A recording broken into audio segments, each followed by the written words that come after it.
Hello everyone. আজকে আমি আমার জীবনের একটা ব্লাড ডোনেশনের একটা নতুন অভিজ্ঞতা শেয়ার করছি আপনাদের কাছে। আমি কলকাতার এক স্বনামধন্য হসপিটালে চলেছি, সেখানে ব্লাড প্লেটলেটস দিতে। একজনের ক্যান্সার আছে সেই উপলক্ষে। তো এটা আগে আমাদের টেস্ট হয়ে গিয়েছে, যাদের ব্লাড প্লেটলেটস কাউন্ট ভালো আছে এবং ভেইন ভালো আছে তাদেরকে সিলেক্ট করা হয়েছে, এবং fortunately I was one of them.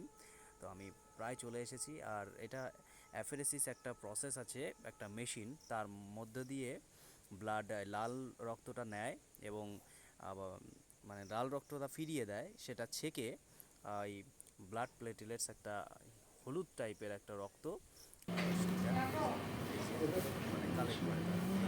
এই যে একটা রিউটেবল একটা কিট আছে, ওটার উপরে, আর ওখান থেকে ওটা সেপারেট হয়। ওই উপরে ওই যে ব্যাগ, হ্যালো এভরিওয়ান, আমি টাটা। ওখানে লেখা আছে এটা ব্লাড প্লেটলেটস। আর এই মেশিনটা খুব দামি। তো আহ, এই এটা 72 ঘন্টায় হয়ে যায়, আবার রিকভার হয়ে যায়। একটা মানুষ চাইলে দুদিন অন্তর অন্তর এই ব্লাড দিতে পারে। প্রথমে একটু নার্ভাস ফিল করছিলাম আমি, তারপরে ইটস ওকে, ফাইন, একই রকম। তবে প্রসেসটা একটু লেন্দি, প্রায় 1 ঘন্টা 45 মিনিট আমার সময় লেগেছে। তারপরে ঠিকই আছে এটা, রিকভার, আমি ভালো আছি।